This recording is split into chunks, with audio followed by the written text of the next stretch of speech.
les gens. Concernant la dernière vidéo, en fait elle devait se publier le jeudi, sauf qu'elle a jamais voulu se publier. Elle était restée buggée à 77%. Du coup, le lendemain, donc vendredi, je l'ai publiée. Donc ne dites pas que j'ai rien foutu, ok? Aujourd'hui, on va parler de sport. Alors, comme à chaque fois, je vais commencer par une définition. C'est une activité physique exercée dans le sens du jeu et de l'effort, et dont la pratique suppose un entraînement méthodique et le respect de règles. Le plus facile serait de dire que le sport est une activité qui améliore l'estime de soi et la confiance en soi. Il nous fait sentir mieux dans notre corps et dans notre dans notre tête, car ça fait diminuer le stress et l'anxiété. J'ai formé ma phrase, hein. Ne dites pas que je suis prise d'un site et voilà. Non, j'ai formé ma phrase. C'est juste que faire comme ça à l'oral sans regarder, c'est compliqué. Déjà parce que ça diminue les risques d'accidents cardiovasculaires. Et ça prévient aussi le développement de certaines maladies. Parce que si on a mal quelque part, c'est qu'il y a un problème. Et en faisant du sport, on le voit, on le sent plutôt. Et surtout, le sport est important parce que c'est bon pour le moral. Il faut savoir aussi qu'avec une activité sportive, le corps produit des hormones comme... Je regarde parce que moi je ne connais pas par cœur les noms scientifiques. L'endorphine, la dopamine qu'on avait déjà parlé dans l'ancienne vidéo, ou l'adrénaline. Et toutes ces hormones font disparaître le stress. Ils améliorent aussi la qualité de sommeil et ils diminuent aussi les douleurs du coup. Et bien sûr, même si ce n'est pas possible de guérir d'une maladie avec le sport, c'est quand même un antidépresseur. Il n'y a que du bon là-dedans en fait. Ça va très vite comparé à l'autre vidéo. Bon, en même temps, là, je l'ai très bien préparé. J'ai fait mes résumés, j'ai changé les phrases à ma manière. Donc ça va aller plus vite. 1. Trouvez le sport qui vous convient en fonction de vos objectifs. Si vous voulez perdre du poids, vous n'allez pas faire de la musculation. Si vous voulez faire de la musculation, vous n'allez pas faire de la danse classique. Un minimum de logique. Mais avant tout, il faut trouver votre objectif principal. Si vous voulez perdre du poids, si vous voulez prendre des muscles, si vous voulez, devenir plus souple, c'est le plus important pour vous. Ce dont vous avez réellement besoin pour vous sentir mieux dans votre corps et pour être heureux. C'est ça surtout. Et comme ça, vous donnerez tout pour atteindre votre objectif. T'aimes la Team Shape. T'aimes la Team Shape, j'espère que vous allez bien, c'est Timon Shape et c'est un plaisir de vous parler aujourd'hui. Je sais pas du tout limiter. C'est fou ça. Deuxième astuce, vous organisez. Déjà, ce que vous pouvez faire, c'est faire différents exercices en fonction de ce que vous voulez faire, bien sûr, pour voir ce qui vous va et ce qui ne vous va pas. Et ces exercices doivent être en accord avec votre objectif, bien sûr. On n'oublie pas ça. Faites un planning pour vos étirements, parce que c'est important de faire des étirements, sinon vous allez être mort le lendemain.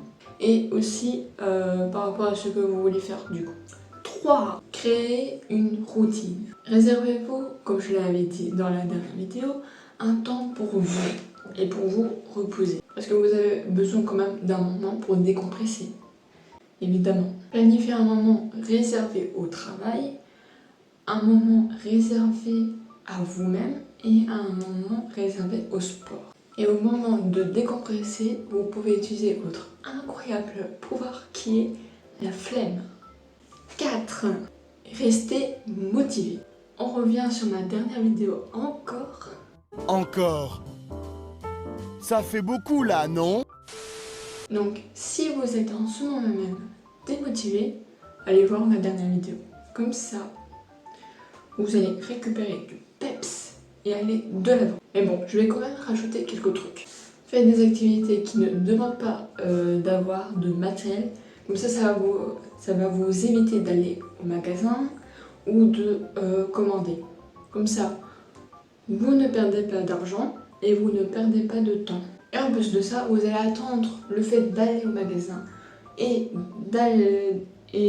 la commande pour commencer le sport, alors qu'il faut le faire le moment même. Faut pas attendre demain pour réaliser ses rêves. 5. Connaître les limites de son corps.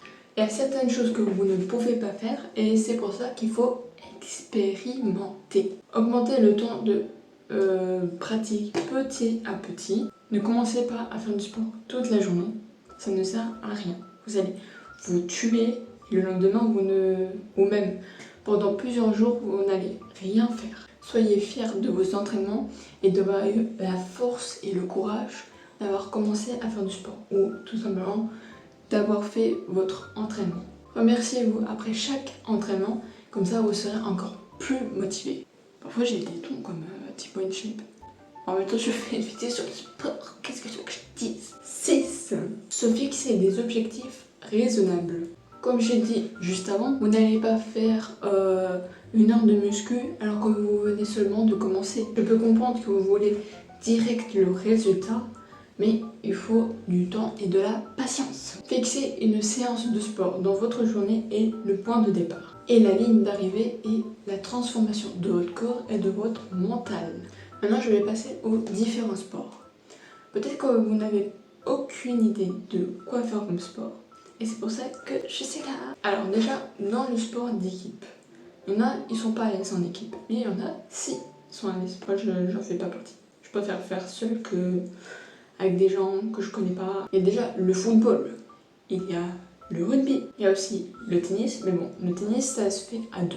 Il y a le basket, le handball, le judo. Bon, ça se fait aussi à 2, mais c'est dans un groupe quand même, dans un club. Voilà, c'est le mot que je recherchais. Puis il y a l'escrime, ça c'est la même chose. Le badminton, le bowling. Bon, j'ai lu ça dans la liste, mais bon, pour moi c'est pas forcément un sport. Quoique il y en a peut-être qui ont des médailles de bowling. Et bien sûr il y a la danse, si jamais vous faites en groupe. Maintenant, à faire seul. Il y a déjà le vélo, l'équitation. Bon après,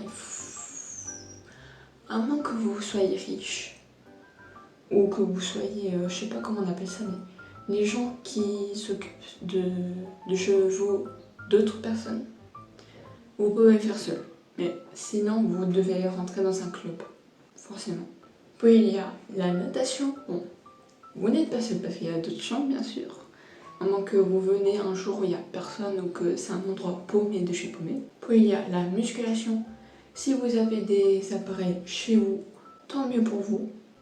Mais sinon, vous pouvez aller au magasin acheter des poids. Après, il y a la course à pied. Si vous avez le temps, s'il y a un bon temps aussi, une bonne météo, ça serait bien de sortir un peu de chez soi. Et puis bien sûr, la danse. Vraiment, là, c'est 21 minutes. Alors que la dernière vidéo, j'ai dû faire un montage de 40 minutes. Du coup, merci d'avoir regardé cette vidéo. N'hésitez pas à vous abonner, à activer la cloche et à liker la vidéo par ici. Sur ce, je vous dis à bientôt pour une prochaine vidéo. Ciao!